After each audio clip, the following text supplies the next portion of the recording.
Good afternoon. Thank you for a very kind introduction, and indeed thank you for inviting me as a guest to speak to this conference.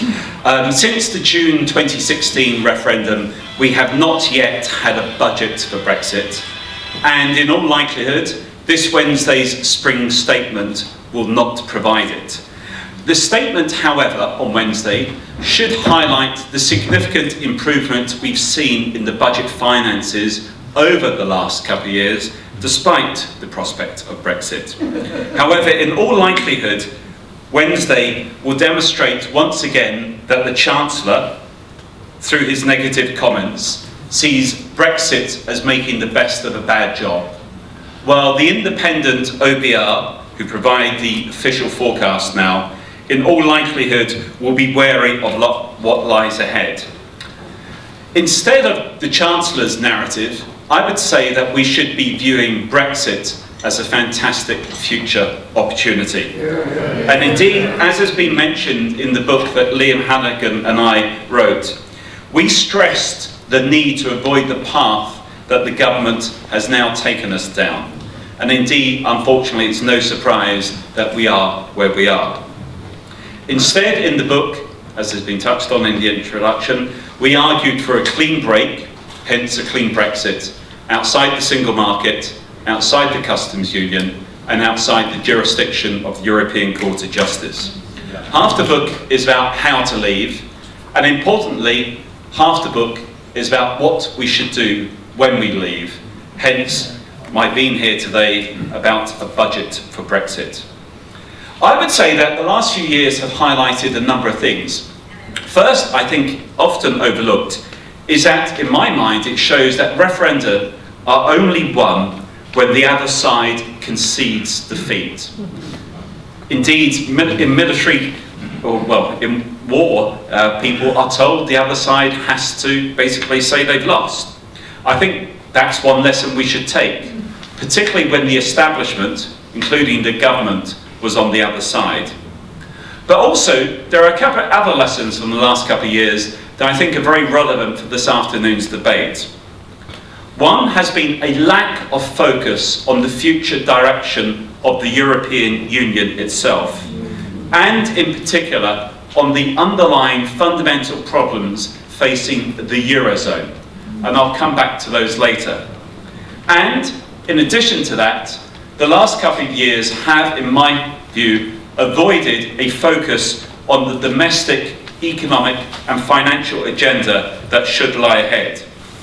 As a result, the intervening 2 years since the referendum have not proved to be the springboard for national renewal and confidence about Britain's future that they should have been. They could have been this if there had been clear leadership and vision, and if the British political, economic and business establishment had decided to accept the vote and move on. Hardly surprisingly, therefore, the bulk of the British people, regardless of how they voted, want the government to get on with it and deliver Brexit. It is, after all, in the best longer-term interests of the country. In my view, and as we outlined in the book, I'm not just here to plug the book, in my view, success depends on getting three things right. Each of them are independent, but each of them are interlinked. And not in a particular order, but one is our domestic, economic and future agenda. Second is our relationship with the EU. And third is our positioning with the rest of the world, which, as even the European Commission has acknowledged, is likely to account for about 90% of global growth in coming decades. Perhaps unsurprisingly, we have focused too much on the future relationship with the EU. The challenge, and it's a particularly important one this week, is that the challenge with the Prime Minister's so-called deal as it stands is that not only does it not guarantee us a good future relationship with the EU, as John has just touched on, but very importantly and often overlooked, it ties our hands in the future on those two other key areas that I have just outlined, on our domestic, economic and financial agenda, and on our potential future relationship with the rest of the world. It is bewildering and in some respects depressing set of circumstances. That being said, and I made this clear in the referendum, it is difficult to leave something like the European Union that we have been in for over 40 years. We have to accept that there may be some short-term dislocation. Indeed, in the referendum and since, I've talked of a Nike swoosh as a symbol of the likely growth potential. The last couple of years, growth has come in far better than Project Fear, but there's no doubt that some investment plans have been deterred, some have been put off, delayed, and the Bank of England has highlighted this in its recent quarterly inflation report. That being said, and I think we have to accept that, what's also remarkable is how well we have done on investment. Britain is still high up there as a recipient of foreign direct investment, just behind America, and if you look at certain data, behind China as well.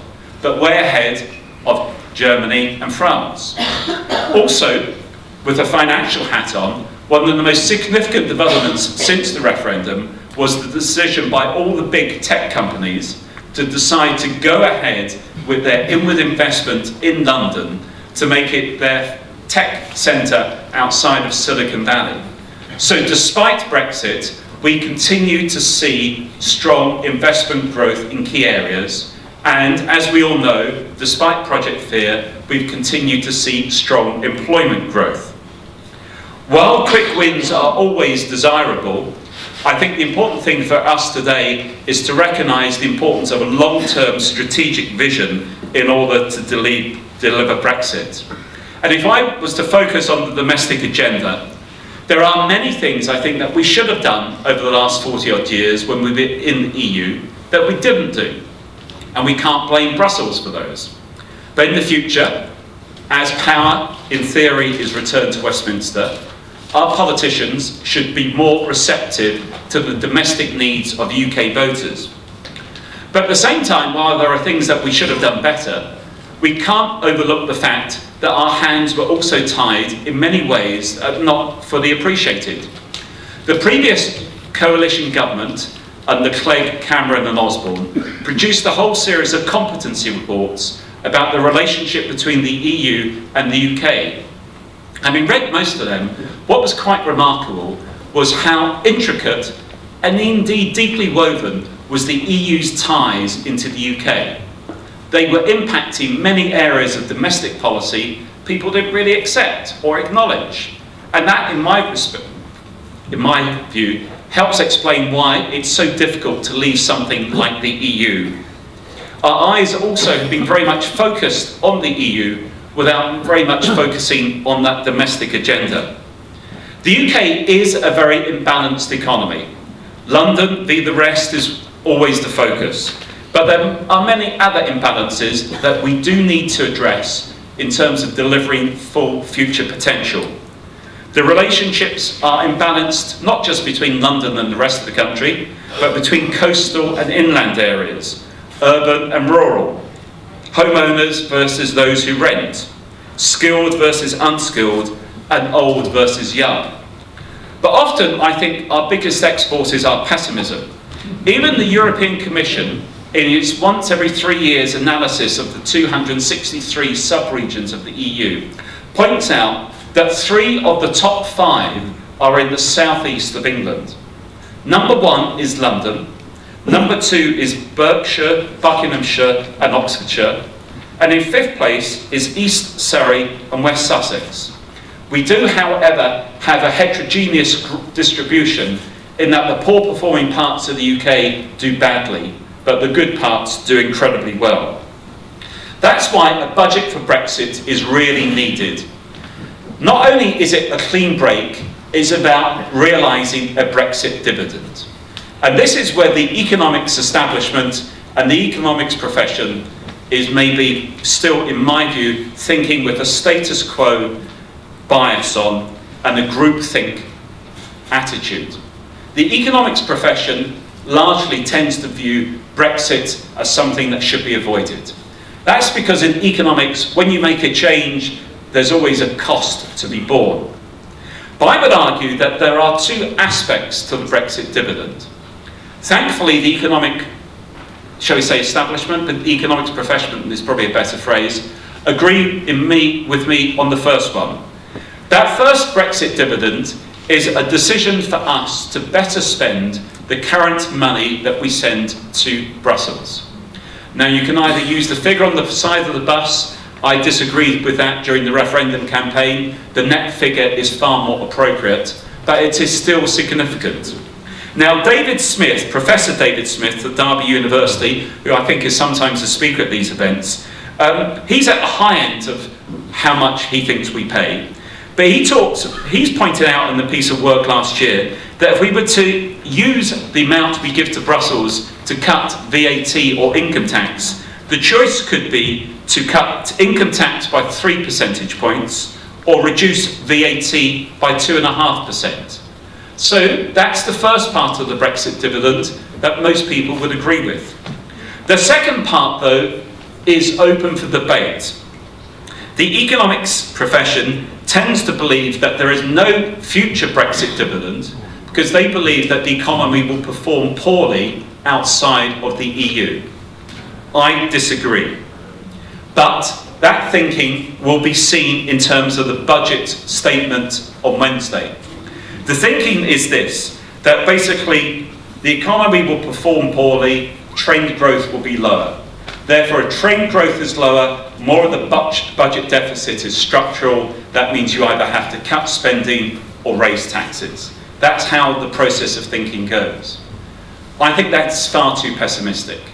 I would see Brexit as delivering not only the first Brexit dividend in fiscal terms, but also the second Brexit dividend in terms of delivering better future growth potential.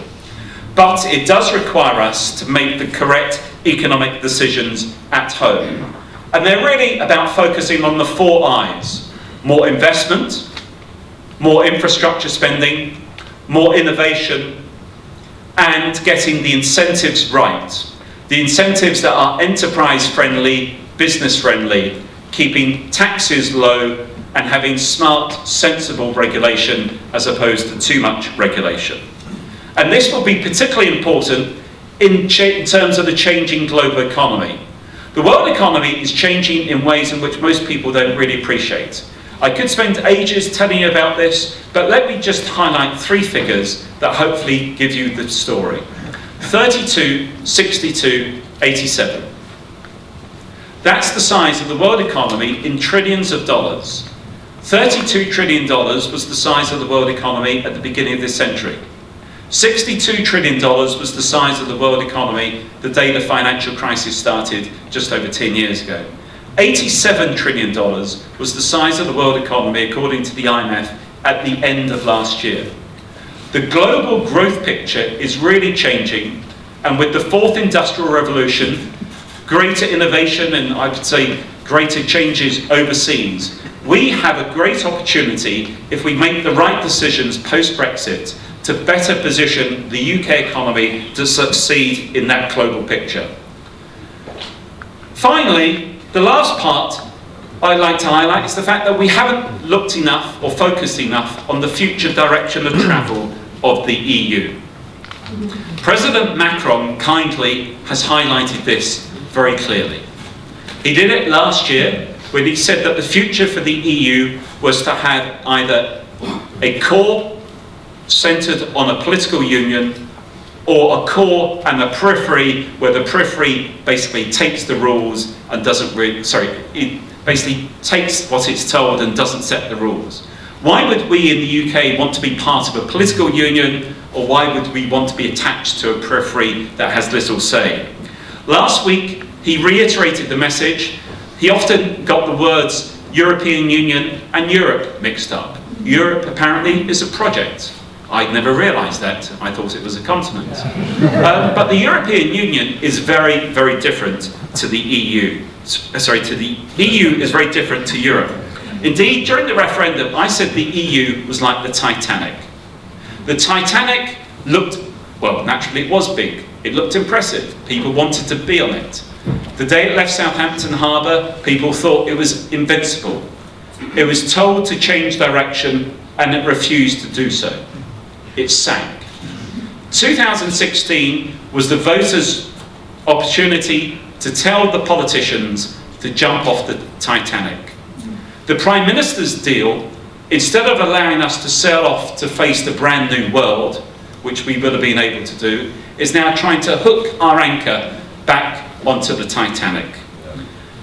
And when we look this week, the choice naturally is to have a sensible future relationship with the EU, to get our domestic agenda right, and to position ourselves globally.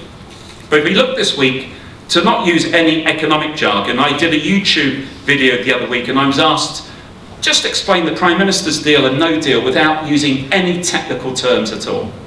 And I had to think on my feet, so I said, okay, well, the Prime Minister's deal with the backstop is like allowing someone to put their hands around your throat and to squeeze the life out of your economy, with them only letting go when they so choose. No deal is like a kick in the groin. It depends on how hard the other side wants to kick you, and it depends on how you position yourself. In the worst case, it's painful, but it's temporary. In the best case, you position yourself so that you avoid all of what you fear the most. The challenge with no deal is that at the moment, much of the planning is opaque. Those firms that have been open say they're prepared for it. We don't know yet how prepared the government is.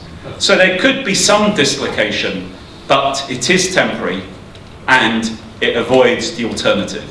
So to look ahead, I would say to make a success of leaving the EU, we need to get three things right: our domestic agenda, our relationship with the EU, and our position globally. A budget for Brexit is needed to help get our domestic agenda right. And as Liam and I mentioned in the book Clean Brexit, good economics is good politics, and in our view, the economics will be far better once we have left the European Union. Thank you.